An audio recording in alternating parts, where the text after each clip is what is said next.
Bonjour Sabine Calegari. Bonjour. Vous avez fait un drôle de voyage. Vous êtes rentré dans la tête peut-être du plus grand joueur de foot du monde aujourd'hui, de Zidane. Et c'est étonnant parce que vous, la psychanalyste, vous nous révélez un Zidane que peut-être Zidane lui-même ne connaît pas.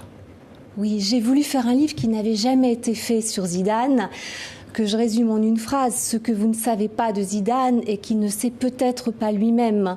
Parce que le grand paradoxe chez Zidane, c'est que c'est une icône parmi les plus médiatisées au monde, un mythe vivant, un héros français. C'est plus qu'un joueur de football dans notre société. Et en même temps, c'est un mystère. Qui est cet homme complexe, secret? Pourquoi certains de ses gestes, pourquoi certains de ses actes? Au fond, nous ne savons pas. Et nous ne savons pas parce que nous ne pouvons pas savoir avec la méthode habituelle, l'interview. On ne peut pas savoir en lui parlant de football, en lui posant les questions ou avec beaucoup d'authenticité d'ailleurs. Il nous dira ce qu'il sait déjà. Alors que grâce à la méthode psychanalytique, qui est vraiment une méthode de profilage, de décryptage, on peut lire entre les lignes de son discours, on peut aussi écouter ses proches. Il y a aussi chez Zidane une énergie pulsionnelle qui bouillonne, qui rend peut-être difficile ce que Lacan appelle si joliment l'unité de sa sensibilité. Voilà. Oui. Mais ça nous amène à parler du 9 juillet 2006. Oui. Vous dites dans cette arène de Berlin, avec ce fameux coup de boule, dont vous parlez dans ce livre, dont vous révélez finalement ce qui s'est vraiment passé. Oui, parce que pour moi, on ne peut pas comprendre l'homme Zidane si on ne cherche pas à comprendre ce geste qui a déterminé son destin. Vous vous rendez compte, c'était ses adieux, c'était le moment où il allait mourir comme joueur, peut-être renaître à autre chose, peut-être décider de la suite de sa vie. Là, c'est un rendez-vous avec son destin. Si on ne comprend pas ce geste, on ne peut pas comprendre cet homme. Comment on peut l'expliquer alors, ce geste ? Ailleurs que sur la scène du football. Ça n'est pas une histoire de dispute entre deux joueurs de football et surtout, ça n'est pas une histoire d'un homme, comme on l'a dit. Enfin, moi, ces explications m'ont choquée dans mon admiration pour Zidane. On a dit que s'il avait perdu ses nerfs, que c'est l'esprit banlieue qui remonte, une violence sommaire qu'il n'a pas pu contrôler et le dopage et des choses comme ça. Pour moi, il faut chercher une explication qui rende justice à cet homme exceptionnel. Et cette explication, on ne peut la trouver que dans sa vie personnelle et sa vie privée. Parce que Materazzi aurait insulté sa sœur, par exemple, ce qu'on a dit.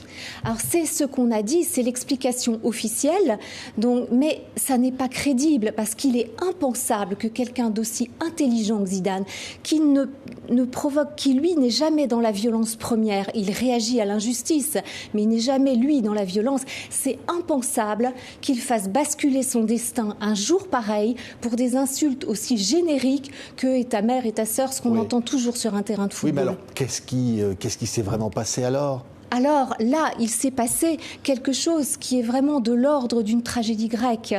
Il y a des faits qui remontaient à il y a plus de 7 ans, donc à la Juve, une forme d'intrigue amoureuse ou de drame amoureux.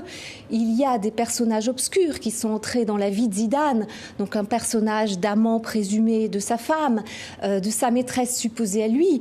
Et ce qui est fou, c'est que le jour de sa rencontre avec son propre destin, le jour de ses adieux, tous ces protagonistes étaient là, dans l'arène, dans le stade. La maîtresse présumée dans les gradins, l'amant présumé de Véronique sur le banc des remplaçants.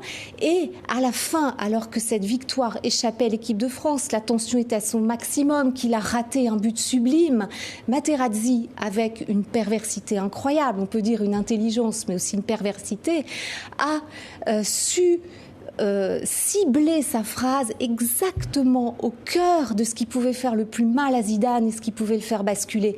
Parce que, à travers cette phrase, non seulement il lui a montré qu'il était au courant de quelque chose d'extrêmement intime, mais aussi il le lui a présenté sur le mode le plus injurieux qui soit, alors qu'au fond, ce qui s'est passé, ce n'était pas quelque chose de sensationnel, c'est pas quelque chose que j'ai souhaité expliquer à la une des journaux People ou de la presse à sensation. C'est vraiment un drame d'homme, comme tout être humain peut en avoir dans sa vie. C'est aussi ce qui fait sa profondeur, sa richesse.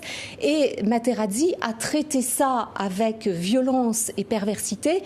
Et là, Zidane, humain bien bien sûr, n'a pas pu justement passer ça sous silence. Donc c'est son geste qui a parlé pour lui. Oui, Sabine Calegari, on sent l'admiration que vous avez quand même pour Zizou.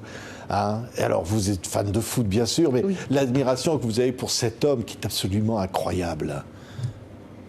Ça, vous savez, je vais répéter ce que déjà des hommes avaient vu très tôt dans sa vie.